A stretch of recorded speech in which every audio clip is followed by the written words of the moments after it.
தமிழ் ஜனம் நேயர்களுக்கு வணக்கம். இன்று நம்மோடு இணைந்திருக்கும் சிறப்பு விருந்தினர் தமிழக பாஜக மாநில பிரச்சார பிரிவின் தலைவர் திரு குமரி கிருஷ்ணன் அவர்கள். அவர்களை வரவேற்று நம் நிகழ்ச்சிக்குள் செல்லலாம். வணக்கம். கோடை காலத்துல மழை ரொம்ப பரவலா பெஞ்சிட்டு இருக்கு. இப்போ கோடை காலத்துல மழை பெஞ்சாலும் கூட அந்த வெள்ளம் அப்படிங்கிறது வந்துட்டு இருக்கு. ஸோ இது அரசுக்கும் சரி மக்களுக்கும் சரி நெருக்கடி கொடுக்குது. இதை எப்படி பாக்குறீங்க? ஆமா, அது தண்ணிக்கு நிக்கிட்டு ஒரு இடம் இருக்கு, ஏரி குளம் ஆறு. இந்த திமுக காரன் நீங்க நினைக்கிற மாதிரி சென்னையில மட்டும் இல்லை, திமுக காரன் எல்லா இடமும் இருக்கான், எல்லா பஞ்சாயத்துலயும் இருக்கான், எல்லா ஊர்லயும் இருக்கான் திமுக காரன். அவன் என்ன பண்றான், அந்த ஏரியெல்லாம் வித்துடுறான். இப்போ பிடிஓ ஆபீஸ்ன்னு இருக்கு, பிளாக் டெவலப்மெண்ட் ஆபீஸ். அங்க மத்திய அரசுல இருந்து நிதி வரும். என்ன நிதினா, ஏழை ஜனங்களுக்கு கிராம மக்களுக்கு கழிப்பிட வசதிக்காக ஒரு கழிப்பிடம் கட்டிக்கிடுங்க, அதுக்காக 5 லட்சம் ஒதுக்குறோம் அப்படின்னுட்டு 10 கழிப்பிடத்துக்கு 50 லட்சம் ஒரு பிளாக் டெவலப்மெண்ட் ஆஃபீஸுக்கு வரும். 10 கழிப்பிடத்துக்கு 50 லட்சம் வந்திருக்கு. பிடிஓன்னு இருப்பார், பிளாக் டெவலப்மெண்ட் ஆஃபீஸர். அப்போ அங்கே பிடிஓ இருப்பார், பஞ்சாயத்து தலைவர்கள் இருப்பாங்க, மாவட்ட பஞ்சாயத்து பிரதிநிதிகள் இருப்பாங்க, எல்லாம் இருப்பான். எல்லாம் திமுககாரன் தான் இருப்பான்.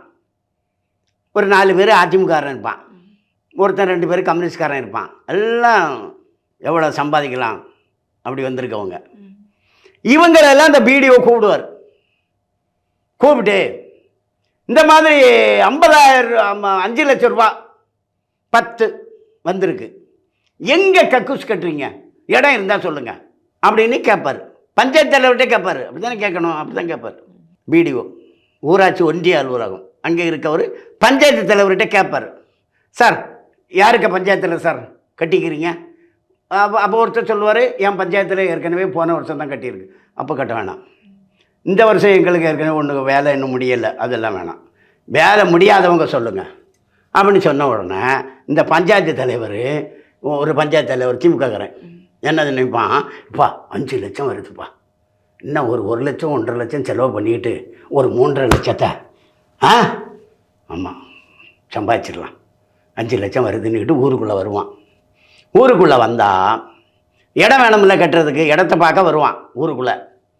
ஊருக்குள்ளே வந்தால் ஊரில் புறம்போக்கு இருக்கும், அரசு நிலம் தரிசு நிலம், அதிலெல்லாம் அவன் ஆளுங்க மடக்கிட்டு இருப்பான். அவன் போய், ஐயோ இது கவர்மெண்ட் இடம், இதை நீ காலி பண்ண, நாங்கள் இங்கே கக்கூசு கட்ட போகிறோம், கவர்மெண்ட்டு கக்கூசு அப்படின்னு சொல்லணும். அவன் சொல்ல மாட்டான். அவன்கிட்ட போய் என்ன சொல்லுவான், எப்பா கவர்மெண்ட்டு கக்கூசு இங்கே தான் கட்டணும்னாங்க, ஆமாம் நீ நாளைக்கு என்ன வந்து பாரு அப்படிம்பான். அவன் போனால் அவனோட கொஞ்சம் காசை வாங்கிக்குவான். நீ சரி, நான் ஆஃபீஸரை பார்த்து சரி கட்டிக்கிறேன், நீ வீட்டை பிரிக்காண்டாம் இருந்துக்கன்னு சொல்லுவான். அதாவது புறம்போக்கு இடத்துல கட்டணும், ஆக்கிரமிப்பு இருந்தால் அப்புறப்படுத்தணும், அதுக்கு தானே அவன் பஞ்சாயத்து தலைவன். ஆனால் ஆக்கிரமித்து வச்சுருக்கவன்ட்ட காசு வாங்கிடுவான். இப்போ 5 லட்சம் ரூபா வேணும், எங்கே கட்டலான்னு பார்ப்பான், சுற்றி பார்ப்பான், எங்கேயும் இல்லை, எல்லா இடமும் ஆக்கிரமிப்பு இருக்குது. ஆக்கிரமித்து வச்சிருக்கவன் காசு கொடுக்குறான், அவன் இடத்த எப்படி எடுக்க முடியும்? அவன்கிட்ட வேணா காசை வேணா வாங்கிக்கலாம்.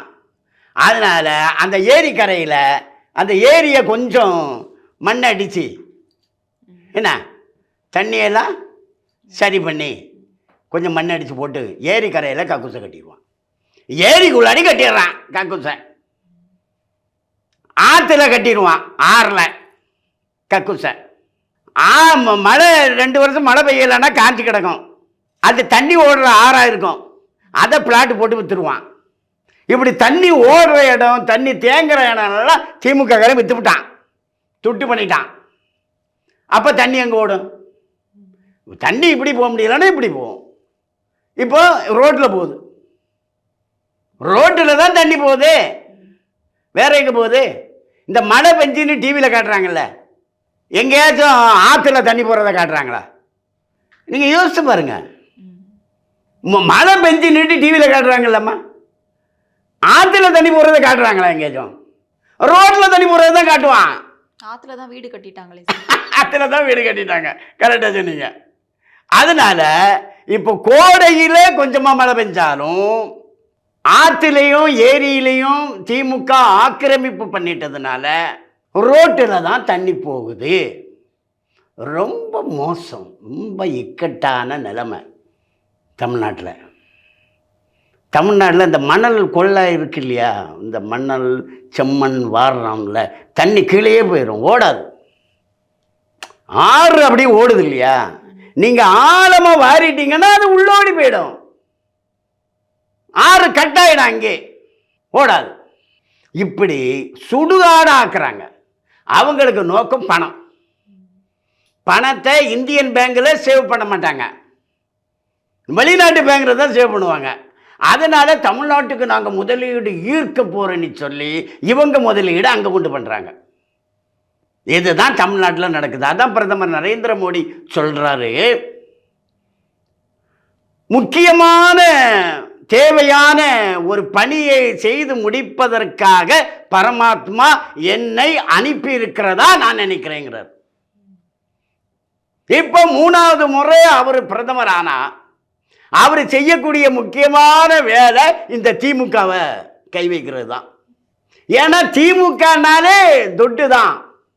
அரசியல்னா காசு கிடையாது, காசுக்காக அரசியல்வாதி கிடையாது.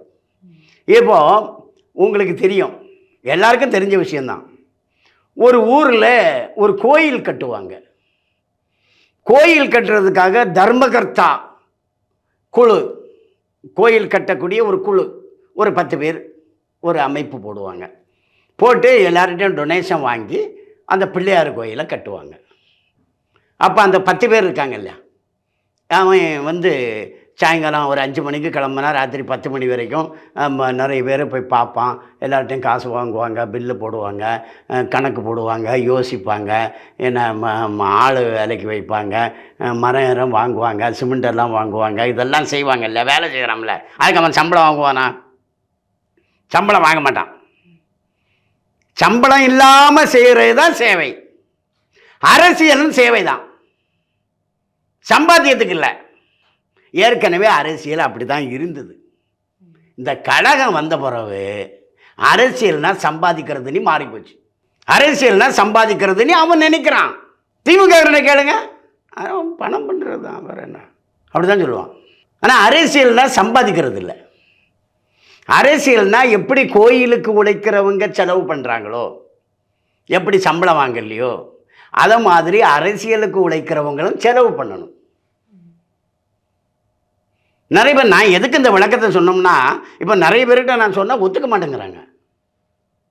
ஏன்னா அவர் ஒரு ஒரு ஒரு கொளுத்துக்காரரு, ஒரு தச்சரு, ஒரு தின வேலைக்கு போகிறவர், அல்லது மாத சம்பளத்துக்கு போகிறவர், அவர் என்ன நினைக்கிறாரு, சம்பளம் இல்லாமல் யார் வேலை செய்வான் அப்படின்னு நினைக்கிறாங்க. அதுக்கு நான் எல்லார்கிட்டையும் இந்த உதாரணத்தை தான் சொல்லுவேன். இந்த ஒரு கோயில் கட்டுறதுக்கு 10 பேர் வேலை செய்கிறான்ல, அவன் சம்பளம் வாங்குறானா? இல்லைல்ல. அதை மாதிரி தான் அரசியல்னு சொல்லுவேன். அப்போ ஒத்துக்குவான். அப்படி கோயில் கட்டுற மாதிரி தான் அரசியல். ஆனால் இந்த கழகம்னு வந்த பிறகு தமிழ்நாட்டில் அவன் அந்த அரசியலுங்கிறதுனுடைய அர்த்தத்தையே மாற்றிவிட்டான். சம்பாதிக்கிறது தான் அரசியல்னு முடிவு பண்ணிட்டான். இப்போ தமிழ்நாடு சுரண்டி, தமிழ்நாட்டில் இனிமே தண்ணி ஆறு இருக்காது, ஓடாது. எல்லா ஊருக்காரனும் அங்கங்கே குறுக்க அணையை கட்டிடுறான். கேரளாவில் சிலந்தி அணை, பெரியாறு அணை எல்லாம் கட்டுறாங்க கேரளாக்காரன். கர்நாடகார மேகதாதுவுக்கு அணை கட்டுறதுக்கு மு க ஸ்டாலின் அனுமதி கொடுத்துட்டாருன்னுட்டு செய்தி வந்திருக்கு. மு க ஸ்டாலின் அதை மறுக்கலை. நான் எங்கே அனுமதி கொடுத்தேன், அதெல்லாம் பொய் செய்தி அப்படின்னு சொல்லலையே. இவர் அனுமதி கொடுத்துட்டாராம். அனுமதி கொடுத்த பிறகு காவிரி ஆணையம்னு ஒன்று இருக்குது.